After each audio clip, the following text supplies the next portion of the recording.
Good afternoon. गाबा sir बताइए क्या रहेगा आपका trade? Long side good afternoon to you. और स्टॉक का नाम है जीएनएफसी। बढ़िया मूव मिला है, अच्छा बेस बन रहा है और एक अप मूव मिलना है। 572 के आसपास ट्रेड कर रहा है। स्टॉप होगा फरी 567, ₹5 का। अपसाइड टारगेट मेरे ख्याल से 590 तक होने चाहिए। Yes, GNFC. ओके, जेएनएफसी आपकी स्क्रीन पे डी हाई पर आके ट्रेड करता हुआ स्ट्रॉन्ग मूव। और जरा प्लीज़ जेएनएफसी का ओआई रखिएगा ना, आपको ये सेंस मिलेगा कि हो क्या रहा है। कितने वाइल्ड ओआई एडिशंस हैं आज, मतलब स्ट्रॉन्ग कन्विक्शन के साथ पाएंगे। रखिए एक बार ओआई इसका, फिर मानस के पास चलते हैं। मानस, आपका ट्रेड क्या रहेगा? विनय जी, मेरा ट्रेड है जियो फाइनेंशियल्स का, क्योंकि यहाँ पर अब ऐसा लग रहा है कि स्टॉक ने बेस बनाया है। टेक्निकली देखिए तो डेली चार्ट पे हायर टॉप्स हायर बॉटम्स का कंफर्मेशन है। 10 डे मूविंग एवरेज के ऊपर निकला है, बेहतर वॉल्यूम देखने को मिले हैं। तो आई थिंक जियो फाइनेंशियल में एक बाउंस बैक के लिए प्ले किया जा सकता है, जिसमें 20 डे मूविंग एवरेज पे आपको अपने टारगेट सेट करने हैं। तो 256 के टारगेट के लिए जियो फाइनेंशियल में खरीदारी करनी है, और 239 का आपको स्टॉप लॉस लगाना है। ये कैश लेवल्स है। अगर चाहे तो ऑप्शन ट्रेड ले सकते हैं। 250 का कॉल ऑप्शन जो ₹6.75 पे ट्रेड हो रहा है, वहां पर ₹4.50 के स्टॉप लॉस से खरीदारी की जा सकती है, और इस ऑप्शन में ₹12.5 के टारगेट सेट करने हैं। ठीक है, जियो फाइनेंशियल खरीदारी करने की सलाह फिलहाल, लेकिन एक डिस्क्लेमर, जियो फाइनेंशियल हमारी पेरेंट कंपनी से एसोसिएटेड है, तो कोई भी खरीद फरोख्त आप अपने पर्सनल एडवाइजर की सलाह के साथ ही करें। रचना जी गुड आफ्टरनून, आप क्या पिक कर रही हैं? जी गुड आफ्टरनून। और मेरी तरफ से लॉन्ग रहेगा एचसीएल टेक के फ्यूचर्स में। एचसीएल टेक के फ्यूचर्स जब तक 1700 के ऊपर बने रहते हैं तब तक यहाँ पे पॉजिटिविटी के चांसेस पूरे हैं। और 1700 के एचसीएल के साथ इसको अगर लॉन्ग करेंगे तो हमारा टारगेट होना चाहिए 1745 एंड 1755। ओके, रचना जी की ट्रेड हो गई इस समय एचसीएल टेक पर। अब आगे बढ़ते हैं और सोनी जी हमारे साथ हैं। सोनी जी गुड आफ्टरनून, बताइए आपकी ट्रेड। जी गुड आफ्टरनून एवरीवन। मेरा यहाँ पे लॉन्ग रिकमेंडेशन है चंबल फर्टिलाइजर पे। चंबल फर्टिलाइजर फ्यूचर्स पे बाय कर सकते हैं 495 स्टॉप लॉस के साथ। टारगेट रहेगा 525, 530 के टारगेट्स यहाँ पे नजर आ रहे हैं। 20 और 50 एक्सपोनेंशियल मूविंग एवरेज के ऊपर आज अच्छे से सस्टेन कर रहा है। ऑप्शन चेन ब्रेकआउट भी है 500 के ऊपर, और प्लस यहाँ पे बहुत स्ट्रॉन्ग शॉर्ट कवरिंग मूव भी नजर आ रहा है। सो मुझे लगता है टुवर्ड्स 525, 530 एक बार टेस्ट कर सकता है। ओके, चंबल फर्टिलाइजर्स एच पे बिल्कुल, और शॉर्ट कवरिंग इसमें जतिन गेडिया हमारे साथ मौजूद हैं। जतिन जी नमस्कार, आपका ट्रेड इस वक्त का? गुड आफ्टरनून एवरीवन, नमस्ते। जो हमारा ट्रेड होगा वो लॉन्ग साइड की तरफ गैस अथॉरिटी ऑफ इंडिया यानी कि गेल में होगा। तो एक 2 दिनों का कंसोलिडेशन के बाद फिर से अप ट्रेंड रिज्यूम कर रहा है। मेरे को लगता है एक नया स्विंग बन सकता है ऊपर की तरफ। इसके लिए गेल गैस अथॉरिटी ऑफ इंडिया में लॉन्ग करने की सलाह रहेगी। स्टॉप लॉस रखना होगा 173 का, और ऊपर में 189 के टारगेट एक्सपेक्टेड है। 173 के स्टॉप लॉस के साथ गेल में खरीदारी करने की सलाह फिलहाल। Sunny Agrawal ji very good afternoon sir. Fundamentally आपको कौन सा स्टॉक पसंद आ रहा है?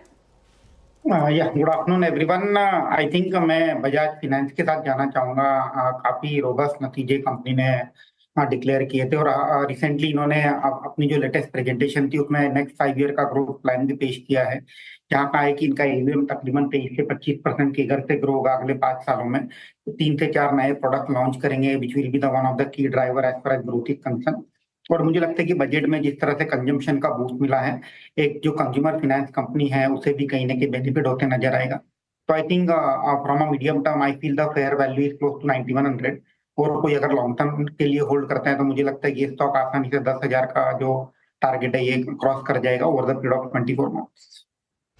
ओके, चलिए एक काम करते हैं, एक बार जियो फाइनेंस को वापस देखते हैं ज़रा। और अब खैर मानस ने भी इस कॉल को अब लिया है यहाँ पर, लेकिन शानदार मोमेंटम 246, 5% ऊपर। इसलिए कह रहा हूँ क्योंकि आज सुबह के शो में जो टॉप कॉल्स थी उसमें आशीष बहेती ने एक इस पर कॉल ली थी। वो उस समय एक कॉन्ट्रा कॉल थी, लेकिन आई थिंक 230, 233 के टारगेट थे उनके। नहीं आई थिंक टारगेट मुझे याद नहीं, लेकिन जो भी है, लेकिन काफ़ी शानदार वो ट्रेड रही। 5% के करीब यहाँ पर एक अच्छा मूव आता हुआ। एक बार एशियन पेंट्स को वापस रिविजिट करते हैं। गाबा सर, एशियन पेंट्स देखिए एक बार जरा, एशियन पेंट्स पर क्या भी होगा? एशियन पेंट्स का चार्ट लगता है कि बेस बन रहा है। कल का अगर मूव उसको डिस्काउंट कर लें तो अप मूव ऑन है, क्योंकि बहुत बढ़िया बेस बना है एशियन पेंट्स में। स्ट्रॉन्ग सपोर्ट करीब 2300 के आसपास है, मेरे ख्याल से वहां पर एक स्टॉप लगा चले तो हो सकता है 2 टारगेट है, एक तो है 2500 का, दूसरा है 2700 का। ये 2 जोन है, उस जोन तक जा सकते हैं, लेकिन उसे वक्त लगेगा। लेने की जगह अच्छी है लेने की, कि जो बार बना है वीक के लिए कल और आज का, और पिछले हफ्ते का बार देखें तो आई थिंक वो लेने की जगह बहुत अच्छी है एशियन पेंट्स। सनी, आप का क्या व्यू होगा एशियन पेंट्स पर?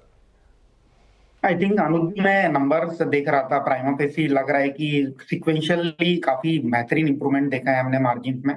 आई थिंक 19% मार्जिन की एक्सपेक्टेशन थी स्ट्रीट की, उसके आसपास ही कई नंबर आए हैं। तो मुझे लगता है कि नंबर्स ने कहीं डिसअपॉइंट नहीं किया है। हालांकि जो डिमांड एनवायरमेंट है और जिस तरह से कॉम्पिटिटिव इंटेंसिटी है, उसकी कॉमेंट्री काफी इंपॉर्टेंट रहेगी एशियन पेंट की ओर से। But in terms of price मुझे लगता है कि कहीं ना कहीं जितनी भी निगेटिविटी है वो प्राइस में ऑलरेडी कैप्चर हो चुकी है। Here on any positive commentary from management can lead to a further upgrade of stock price। तो मुझे लगता है कि फिलहाल में before analyst call fair value 2500-2600 की रहेगी, पोस्ट एनालिस्ट कॉल से टारगेट को रिवाइज किया जाएगा। जय एशियन पेंट्स आपके नाम स्क्रीन पे डे हाई पर आके ट्रेड करता हुआ स्ट्रॉन्ग मूव। मानस, ये एबीवी पे आपका टेक क्या? आपको याद सुबह जब हम बात कर रहे थे, मुझे भाव अच्छी तरह से याद है, 5407 रुपये पे मैंने कहा कि इसको आज लेते हैं, छोड़ देते हैं, और छोड़ देंगे तो जरूर भागेगा। देखिए टॉप गेनर है आज का। क्या भी लग रहा है अब 5407 पे आपका, मतलब इतने बड़े मूव के बाद 5574 पे, क्या ये एटलीस्ट एक 10 डे तक पुल बैक देगा, क्योंकि ओवरसोल्ड बहुत था? बिल्कुल आपने सही कहा। देखिए 10 डे मूविंग एवरेज टेस्ट हो सकते हैं, ओवरसोल्ड था स्टॉक, तो 10 डे मूविंग एवरेज जो कि 5800 है, वही आपके टारगेट होंगे। अगर आपने खरीदारी की हुई है तो आप पोजीशन को होल्ड कर सकते हैं, लेकिन ये सही समय है जब स्टॉप लॉस को रिवाइज करके 5424 के नीचे लगा लें।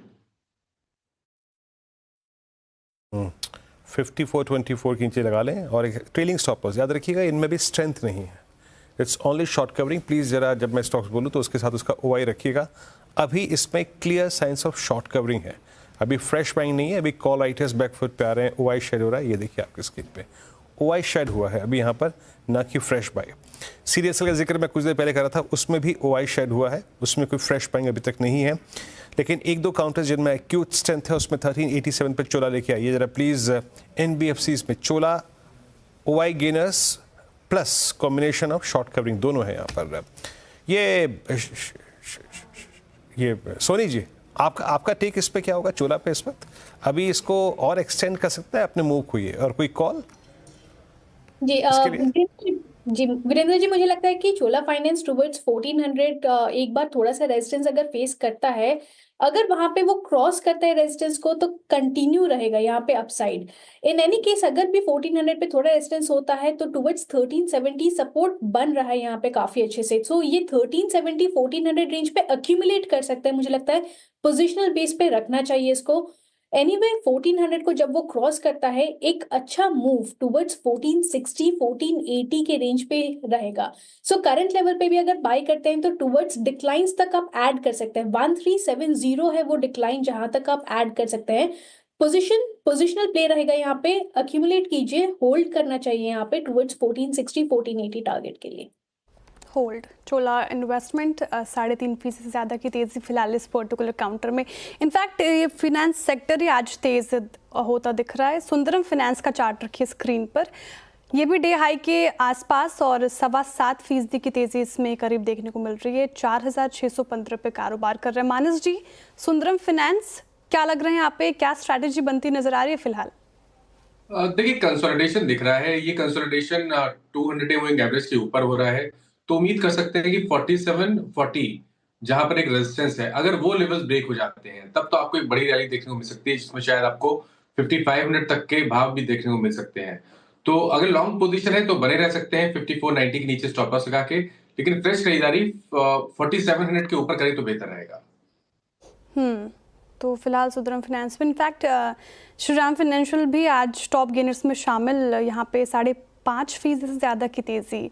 मुझे याद है अनुसर, आपने लास्ट ट्यूसडेज को बिग स्टॉक्स में रखा था, चोला इन्वेस्टमेंट और श्रीराम फाइनेंशियल, और 1 वीक आज ट्यूसडे 15 से 20% का अपसाइड यहाँ पे हमें देखने को मिल रहा है। अब क्या करें यहाँ से?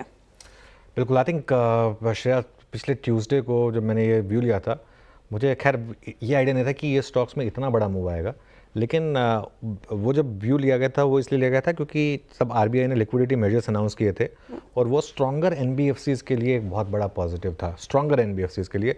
और स्ट्रॉन्गर एनबीएफसीज में ऑब्वियसली बजाज फाइनेंस तो खैर हम अलग से कई बार डिस्कस करते आए हैं, लेकिन जो इकोनॉमी से रिलेटेड सीवी फाइनेंसिंग से रिलेटेड है वो श्रीराम फाइनेंस और चोलामंडलम है। आज सुबह इंडसइंड बैंक की मैनेजमेंट से बात हो रही थी हमारे सिस्टर चैनल पर, और उन्होंने ये बात बोली थी कि सीवी फाइनेंसिंग जो है वो एक काफ़ी शानदार मोड़ पर है और ये वाला क्वार्टर जो है वो सीवी फाइनेंसियर्स के लिए बेस्ट हो सकता है।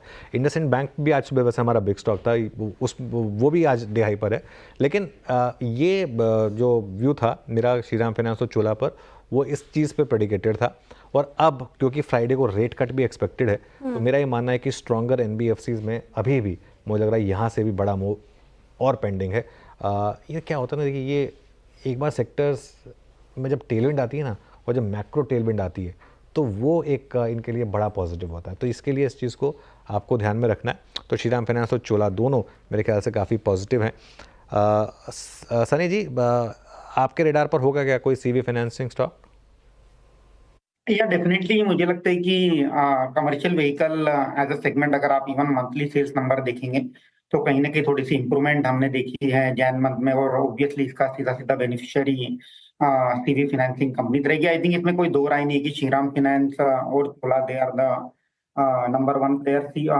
श्रीराम फाइनेंस में अगर आप देखें तो कमर्शियल व्हीकल और पैसेंजर व्हीकल मिलकर तकरीबन 60% of the book Shriram Finance की व्हीकल फाइनेंसिंग से आती है। तो मुझे लगता है कि अनडिस्प्यूटेड लीडर है अगर हम सीवी फाइनेंसिंग की बात करें और या व्हीकल फाइनेंसिंग की बात करें तो श्रीराम एज वेल एज चोला दोनों रडार पर रहे।